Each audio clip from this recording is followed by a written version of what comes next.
Hello बेटा, welcome to the class of economics by Anuj Bansal. और आज हम इस क्लास में ग्रीन रेवोल्यूशन के बारे में पढ़ने वाले हैं। ग्रीन रेवोल्यूशन क्या है? ये ग्रीन रेवोल्यूशन, तो बात करते हैं इस ग्रीन रेवोल्यूशन की।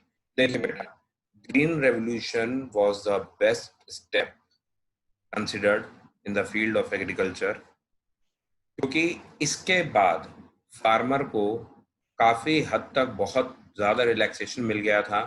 उन्हें मीडिएटर्स की अब जरूरत नहीं थी, जो उनकी मदद करने के बहाने से उनकी वेल्थ ले लिया करते थे।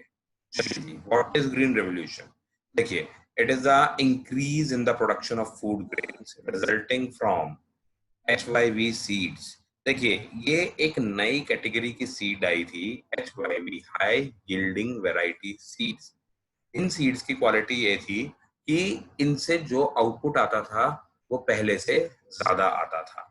और ये जो स्पेशली हुआ था स्टार्टिंग में जब ग्रीन रेवोल्यूशन हुआ था, specially it was for wheat and rice only, to increase the production of wheat and rice by using HYV seeds. बात ये आती है कि क्यों चाहिए था, ग्रीन रेवोल्यूशन की रिक्वायरमेंट क्यों थी? तो देखिए, उसके हैं तीन कारण। सबसे पहली बात कि इंडिया की सबसे ज्यादा population was dependent on agriculture field. दूसरी रीजन था productivity was very low because we were using the old technology. ठीक है।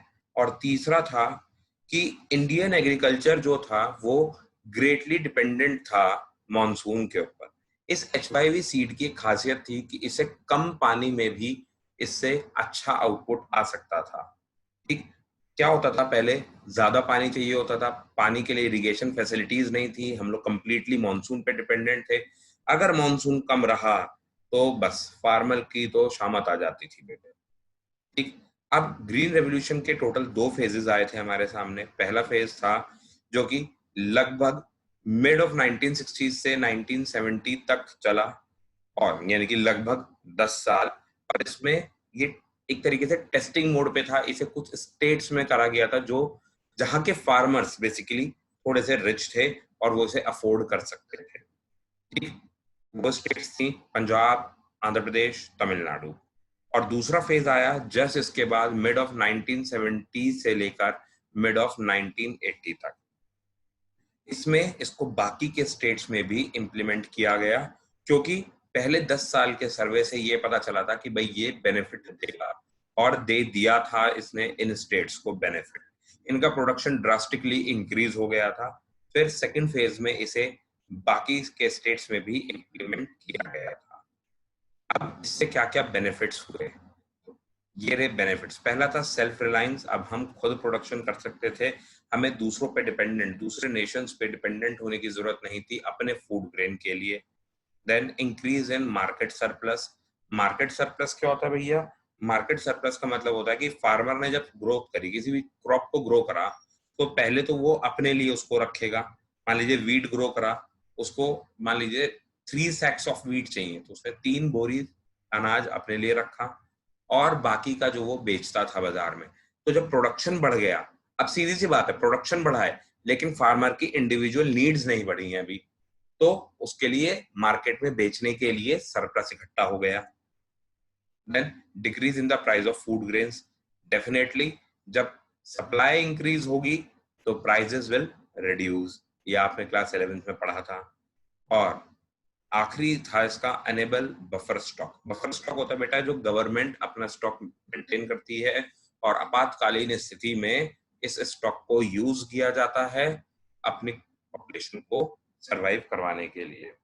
ठीक। तो टोटली 4 बेनिफिट्स हैं ग्रीन रेवोल्यूशन के, जिनको हमने कहा कि these are the side. Side क्या है? Self reliance, increase in market surplus, decrease in the price of goods, and enables buffer stock. ठीक है जी। सेल्फ रिलायंस, देखिए हमने सेल्फ रिलायंस के बारे में पढ़ लिया, अभी जान लिया कि ग्रीन रेवोल्यूशन के आने से हमने नई टेक्नोलॉजी को अडॉप्ट करा, और अब हम अपना फूड ग्रेन खुद ग्रो कर सकते थे, हमें दूसरे नेशंस पे डिपेंडेंट नहीं होना है। तीसरा है increase in the market surplus, ये भी हमने पढ़ लिया। इससे क्या हुआ, मार्केट में जो बेचना था अपनी ओन रिक्वायरमेंट्स पूरी करने के बाद, वो अमाउंट, वो क्वांटिटी इंक्रीज हो गई, और उसके इंक्रीज होने से डेफिनेटली फार्मर की इनकम भी इंक्रीज हुई। भाई जब वो ज्यादा गुड्स बाजार में बेचेगा तो डेफिनेटली उसको ज्यादा ही बेनिफिट मिलेगा। देन तीसरा है decrease in the price of food grains. तो देखिए साहब, जब सप्लाई बढ़ गई, मार्केट सरप्लस बढ़ा तो सप्लाई बढ़ी तो प्राइसेस विल रिड्यूस। इससे अब सबको खाना मिल सकता है। लो इनकम ग्रुप जो बहुत ज्यादा पैसा अपनी कमाई का फूड पे खर्च कर देता था, अब वो कुछ हद तक कम हो गया। बहुत ज्यादा कम नहीं हुआ, लेकिन हाँ कुछ हद तक कम हुआ। And enables buffer stock. Buffer stock मैंने आपको बताया, बफर स्टॉक क्या होता है? जो गवर्नमेंट मेंटेन करती है फूड को और शॉर्टेज के टाइम पर उसको रिलीज कर देती है। क्या हुआ होता है बेटा, देखिए फार्मर ने ग्रोथ करी, मार्केट में से डिमांड बहुत ज्यादा नहीं आ रही तो सरकार उसे खरीद लेती है सारे अनाज को, और उस अनाज को अपने पास स्टोर कर लेती है और उसको तब यूज करते हैं जब देश में कोई समस्या आ जाती है और फूड की शॉर्टेज पड़ने लगती है। Concerns in implementing green revolution. देखिए क्या क्या चीजें जो इंपॉर्टेंट थी सोचने के लिए। देखिए पेस्ट अटैक, कीड़ों का अटैक इंक्रीज होने की पॉसिबिलिटीज थी, और अगर कीड़ों का अटैक इंक्रीज होगा तो ये छोटे और बड़े फार्मर्स के बीच में गैप इंक्रीज कर देगा।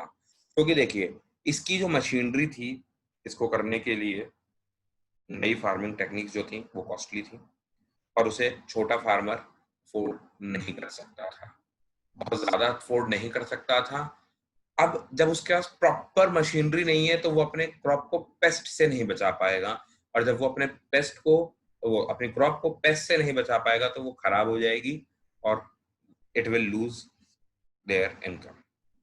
Then risk of increase in income inequalities. Definitely HYV हमने बताया, जो HYV क्रॉप्स हैं ये थोड़ी महंगी थी, गरीब किसान इसको अफोर्ड नहीं कर सकता था।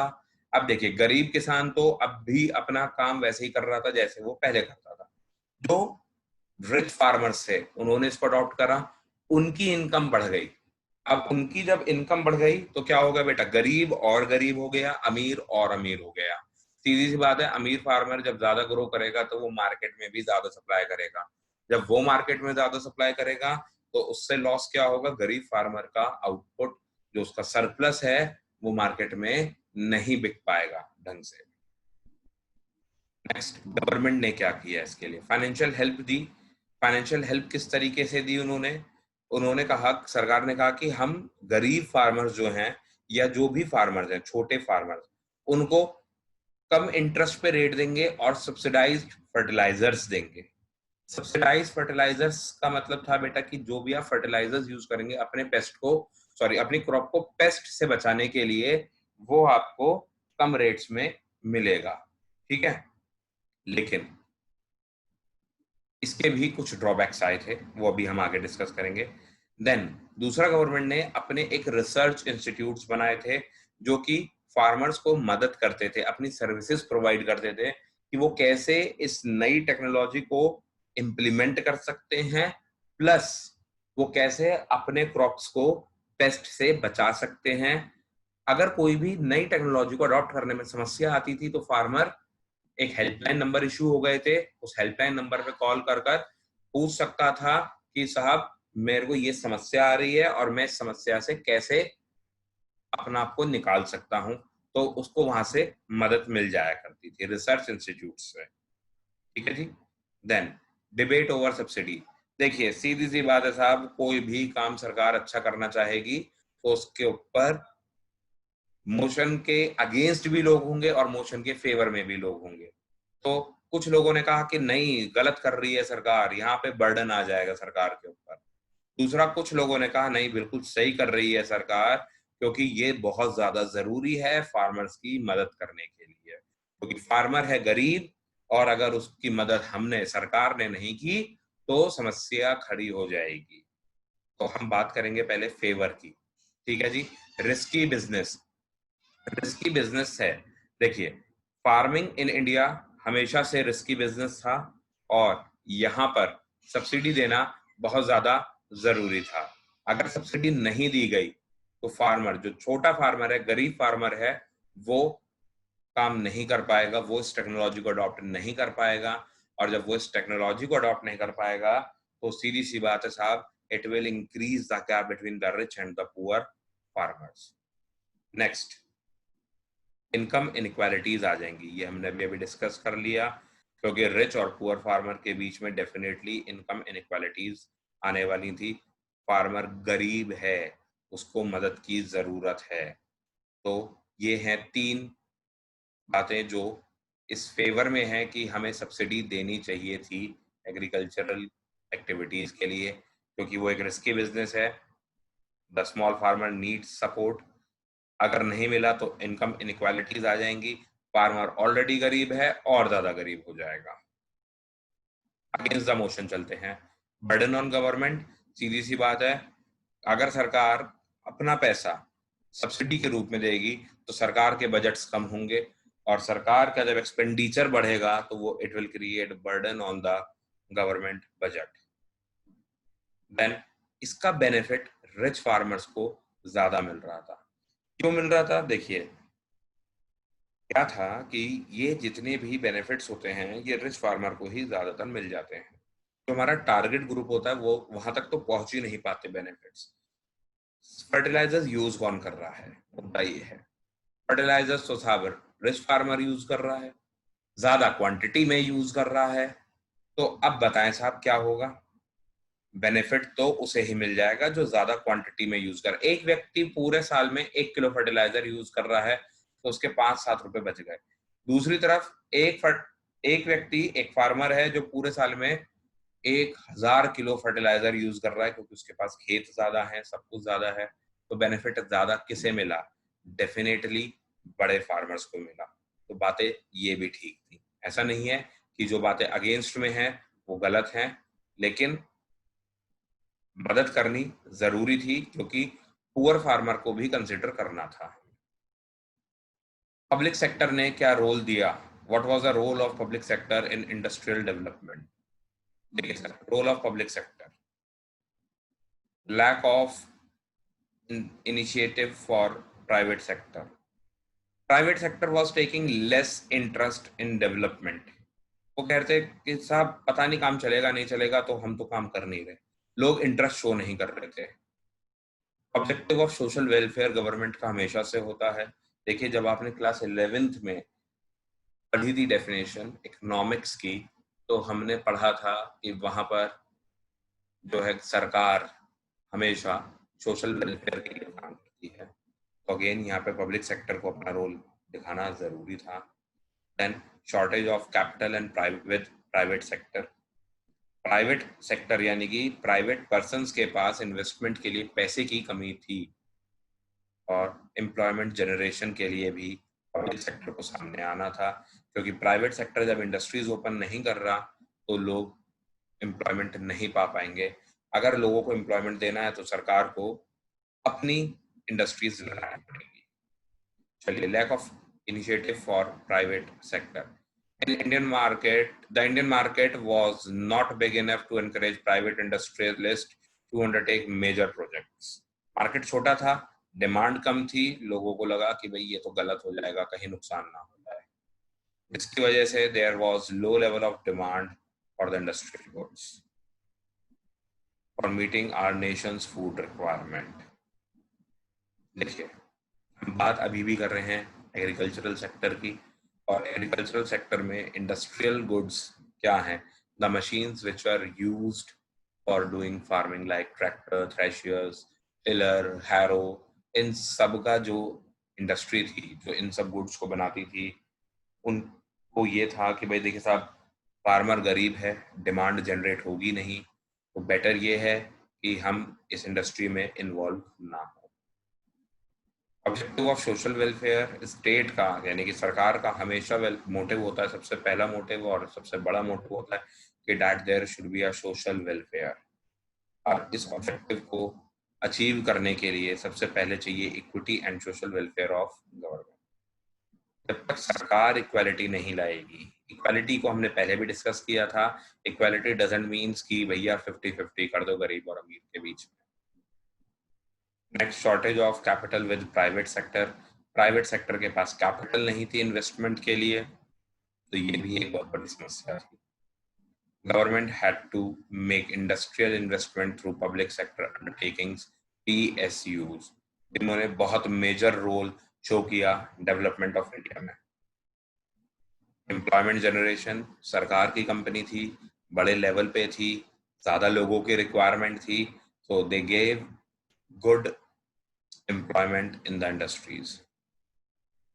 पॉवर्टी कम हुई इससे, क्योंकि लोगों को रोजगार मिला और मॉडर्नाइजेशन की तरफ हम बढ़ चले थे। Now very important topic, industrial policy resolution 1956, market as an important topic. क्योंकि बेटा जी ये टॉपिक इतना इम्पॉर्टेंट है कि आप बस इतना समझ लीजिए कि ये एग्जाम में आने वाला है। फोकस क्या था? To build the foundation of the socialist pattern of society. देखिए, इस पॉलिसी के हिसाब से हम सोशलिस्ट पैटर्न लाना चाहते थे, मतलब जहां पर मिक्स इकोनॉमी होगी और सरकार और प्राइवेट आदमी मिलकर काम करेंगे। सेकेंड 5 ईयर प्लान में आया था ये। प्रोसेस क्या था? इंडस्ट्रीज वर release into three, reclassified into 3 categories हुई थी। क्या क्या थी वो? 3 शेड्यूल्स में डिवाइड की गई हैं, शेड्यूल ए, शेड्यूल बी, शेड्यूल सी। ये शेड्यूल्स आपको याद होने चाहिए।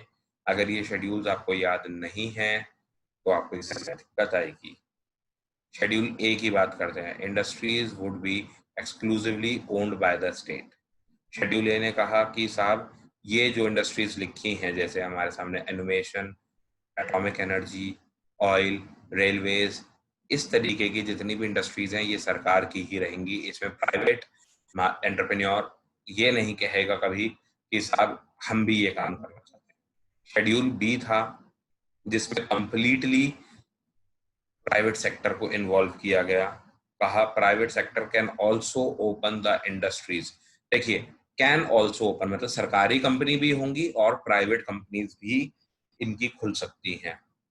और शेड्यूल सी, अगर हम बात करें शेड्यूल सी की, तो private sector, the sector was capped under state control through the system of license. मतलब कि जो शेड्यूल बी की कंपनीज हैं, यहां तो ये था कि साहब आप आइए कंपनी स्टार्ट कीजिए, कोई दिक्कत नहीं। लेकिन शेड्यूल सी में जो कंपनीज लिखी हैं इनके लिए आपको पहले लाइसेंस लेना पड़ेगा। अगर आपके पास लाइसेंस है तो आप कर सकते हो, लेकिन अगर लाइसेंस नहीं है तो कोई भी नई इंडस्ट्री ओपन नहीं हो पाएगी। चलिए, small scale industries, very important topic. Karve committee याद करा दूंगा आपको अच्छे से कि कार्वे कमेटी के हिसाब से क्या था। ठीक है जी, तो अभी हम बात करेंगे स्मॉल स्केल इंडस्ट्रीज की। Small scale industries, small scale industries बेटा वो हैं लघु उद्योग। देखिए आजकल आप लोग सुनते हैं MSME, micro small medium enterprises. तो ये वहीं से, ये जो MSME स्ट्रक्चर तैयार हुआ है वो यहीं SSI से स्टार्ट हुआ है।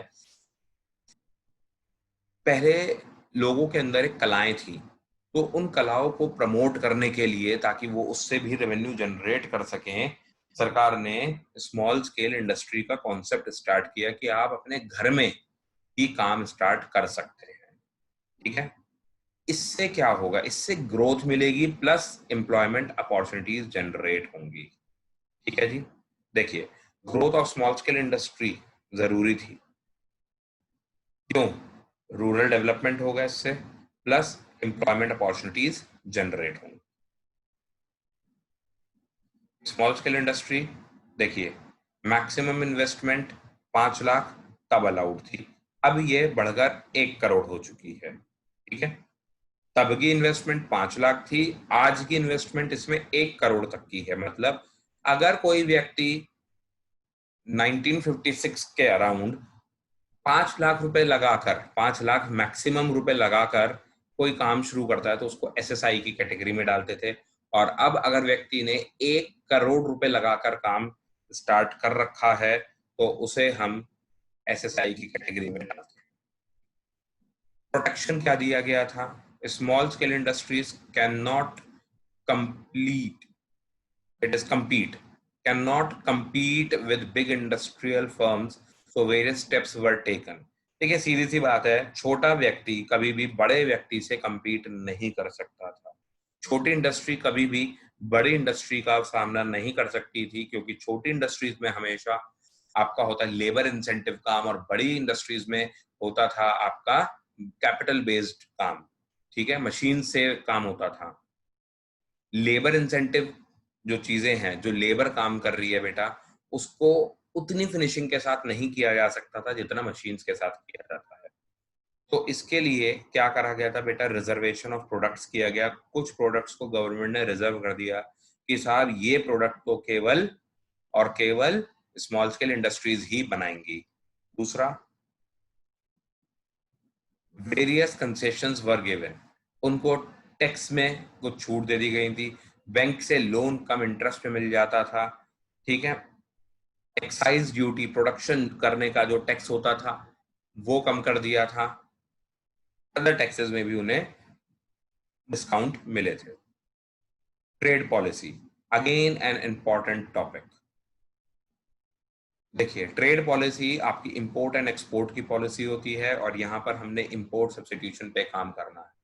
इंपोर्ट सब्स्टिट्यूशन मतलब कि साहब जो चीजें आप इंपोर्ट कर रहे हो उनको अपने देश में बनाइए। तो उसके लिए क्या किया गया, देखिए, foreign trade policy was inward looking trade strategy called import substitution, refer to the policy of replacement or substitution of imports by domestic products, कि साहब जो प्रोडक्ट्स हम इंपोर्ट करते हैं अब हम उन्हें नहीं करेंगे, उनकी जगह डोमेस्टिक प्रोडक्ट्स का इस्तेमाल करेंगे। अगेन, आज भी हमारे माननीय प्रधानमंत्री श्री नरेंद्र मोदी जी इसी कॉन्सेप्ट के ऊपर काम कर रहे हैं, इंपोर्ट सब्स्टिट्यूशन के ऊपर। They are working, the government is working to reduce the imports from China to a greater extent. कोशिश कीजिएगा आप लोग भी बेटा कि चाइनीज प्रोडक्ट कम से कम इस्तेमाल करें, क्योंकि चाइनीज प्रोडक्ट हमेशा हमारे को बहुत नुकसान देते हैं, क्योंकि हमारी वेल्थ जारी है चाइना के पास, और उससे वो हमारे ऊपर ही अटैक्स कर रहा है। Then protection from import used, protection दिया इंपोर्टेड गुड्स के अगेंस्ट। टैरिफ और कोटा, टैरिफ क्या होता है बेटा, टैक्स। ठीक है, तो tax levied on imported goods and making them more expensive and discourage their use. जो इंपोर्टेड गुड्स है उनके ऊपर टैक्स लगाया, और उनका टैक्स लगाकर उनका प्राइस बढ़ा दिया ताकि कस्टमर उसकी डिमांड कम करे। दूसरा, कोटा दे दिया। क्या दे दिया कोटा, मैक्सिमम लिमिट बता दी कि आप किसी भी प्रोडक्ट की कितनी इंपोर्ट कर सकते हैं। डोमेस्टिक प्रोड्यूसर किसी भी प्रोडक्ट को इंपोर्ट कितना कर सकता है, ये फिक्स कर दिया गया। अब जब इंपोर्ट फिक्स हो गया कितना इंपोर्ट होगा, तो it will increase the use of domestic products. Reasons of import substitution, avoid foreign competition. भाई देखिए, हो क्या रहा था, इंपोर्टेड गुड आता था, सस्ता बिकता था, वहीं डोमेस्टिक प्रोडक्ट महंगा होता था, क्योंकि वो लेबर इंसेंटिव टेक्निक से बना है, उसके अंदर मेहनत ज्यादा लगी है, रिसोर्सेज अच्छे यूज हुए हैं। और वहीं हम बात करें अगर इंपोर्टेड गुड की, मशीन मेड गुड है, मेहनत कम लगी है, रिसोर्सेज कम अच्छे यूज हुए हैं, कंपैरेटिवली सस्ता होता था। कंपटीशन में हमेशा भैया कस्टमर वो खरीदेगा जो सस्ता मिलेगा, तो इस चीज को खत्म करने के लिए इंपोर्ट सब्स्टिट्यूशन जरूरी था। देन सेविंग फॉरेन एक्सचेंज, सीधी सी बात है साहब, जब आप इंपोर्ट करोगे तो आपको पेमेंट करनी पड़ेगी फॉरेन एक्सचेंज में, और उससे आपका फॉरेन रिजर्व कम होगा। फॉरेन रिजर्व कम होने से सरकार को नुकसान होगा। ठीक है, with protection they will be able to compete with due course on time, मतलब जब ये प्रोटेक्शंस मिलेंगी किसे, हमारे डोमेस्टिक प्रोड्यूसर को, तो डेफिनेटली वो अपनी लाइबिलिटीज को पूरा कर पाएंगे, अपने प्रोडक्ट को टाइम पर डिलीवर कर पाएंगे, और ग्रोथ हासिल कर पाएंगे। Effects of policies on industrial development 1952-1990, बात करते हैं अब इनकी। प्रोटेक्शन फ्रॉम फॉरेन कंपटीशन हमने पढ़ लिया, industrial disverification, sorry, industrial diversification, contribution in GDP, and key role of promoting of small scale industries. This is the pick. Pick it up for the development of industries. Pick it up. Protection from foreign competition, industrial diversification, contribution in GDP, and key role in promoting small scale industries. Now, this topic will be covered in our next lecture. Till then, complete the both the lectures, which मतलब एक upload हो चुका है बेटा, एक ये upload हो रहा है. आप इसे दोनों को लेक्चर्स को देख लीजिए, तब हम effects of policies on industrial development के बारे में चर्चा करेंगे. चलिए, till then, take care and yes friends, like and share our videos and subscribe our channel. Bye bye, take care.